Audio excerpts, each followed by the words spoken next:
Before we get started, in remembrance of all those that gave their lives to protect this great republic, to preserve our freedoms, our eternal thoughts and prayers remain with you and your families forever. God bless each and every one of you, and God bless America. Hello, my friends. Welcome back to Restricted Republic. My name is Justice Knight, today filling in for Lisa Haven. And as you read in the title, under cover of Memorial Day weekend, just before everyone departed, very unusual timing to release a document that doesn't do what it says it does. Oh no, the mainstream media is already spinning it. But Biden just put a full assault down on the middle and lower income brackets.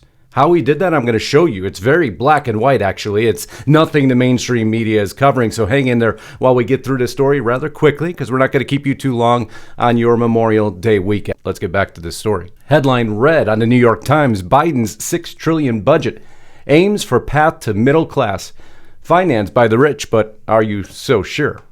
Because that headline in itself isn't entirely accurate.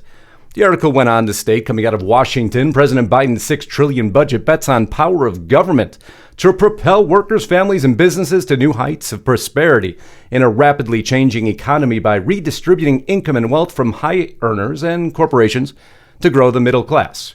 Okay, now there is some truth within that statement. The Biden administration does look to grow government bigger and bigger and bigger. Because the more government jobs we have, the larger government becomes. We're going to keep this very basic today because I think within the budget itself is outlined the very objectives they're looking to achieve. So let's go back to that article. President Biden submitted the details of a budget that promises higher taxes, higher prices, crushing debt and less security. Wait, now that's not. How did that get in there? Oh, that's coming from Kevin McCarthy of California, the House Republican leader. It is the most reckless and irresponsible budget proposed in my lifetime. Well, it depends on your definition of irresponsibility, because for the Biden administration, it's perfectly responsible. It's doing exactly what it was meant to achieve. That is the basis of our story today. Ambitious total spending. President Biden would like the federal government to spend $6 trillion in 2022 and for total spending to rise to $8.2 trillion by 2031. Government becoming bigger and bigger and bigger, as this story will quickly point out to you. That would take the United States to its highest sustained level of federal spending since World War II, while running deficits above $1.3 trillion through the next decade. And that $6 trillion figure is where we really have to focus our efforts, because there's a certain amount of money the government requires simply to move forward. This statement coming out of Zero Hedge now. For one thing, here's the $6 trillion number in its proper context. According to Goldman, even if Congress makes no further policy changes this year, the federal government is on track to spend $5.6 trillion. Now that's imperative to the entire story. So what did Biden actually do? Who did he actually help? If he's already just supporting an overinflated government, technically, with COVID now being on the decline, shouldn't government spending decrease? But that didn't happen. So there must be another objective in hand, isn't there? Especially with very little talk of any additional support to Medicaid or Medicare within the budget, but we don't need to get to that today.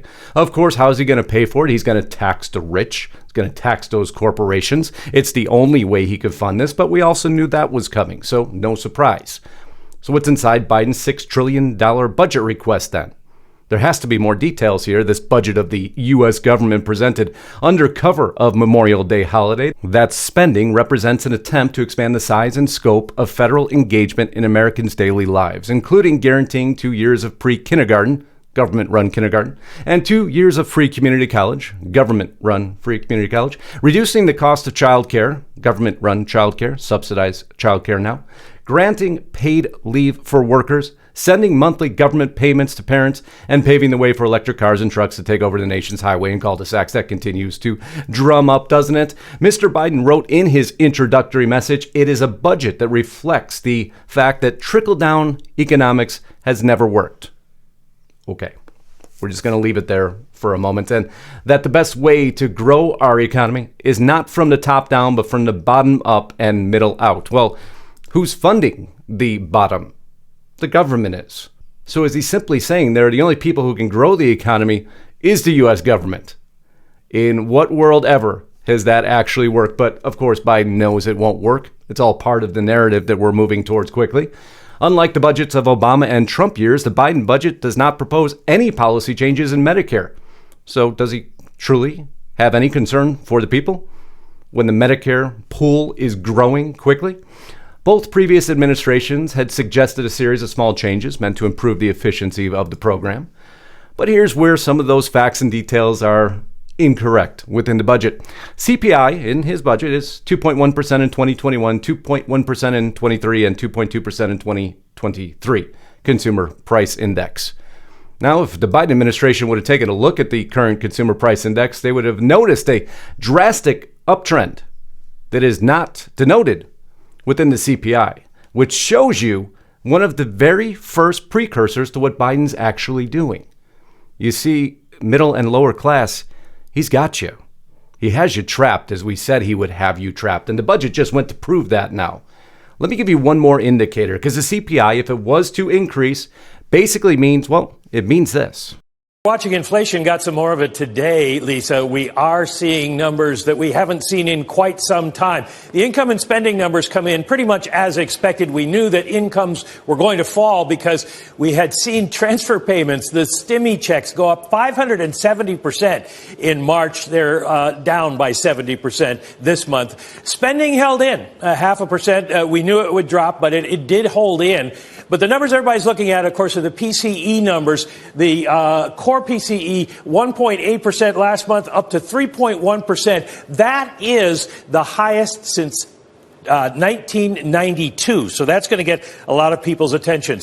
Well, actually, it got very few people's attention. And what do all those fancy numbers mean? Your paycheck is now worth 3.1% less than last year. And that isn't only the higher income brackets. No, that's everyone. Everyone. So the Biden budget does nothing to address it. It actually makes it worse. You see, we told you from the beginning this was an attempt to get all the money back to the government. High, middle, and lower income brackets. And why does the government benefit from inflation?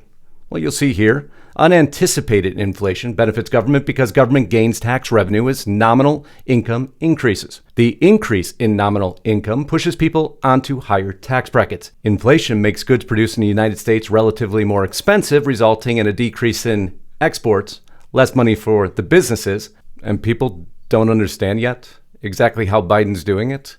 Because even those big corporations, those big evil companies that they continually propose to everyone that they're so evil, now simply will have to raise their prices even higher, pushing the consumer price index even higher, taking more money out of everyone's pocket, and the government can care less because at the end of the day, they're still going to collect tax revenue. So who does all this truly benefit? You see, that's the truth that the Biden administration will never tell anyone. Rather, Joe Biden repeatedly claims he will not be raising taxes on people making under $400,000 a year, but he is quietly taxing the poor and lower middle class through inflation. You see, that's the hidden little secret within that budget. I'd like to thank Tyler Durden's article, Much Less Than Meets the Eye. Biden officially unveils budget with retroactive capital gains tax hike. Well, of course, that's in there for so much of this information.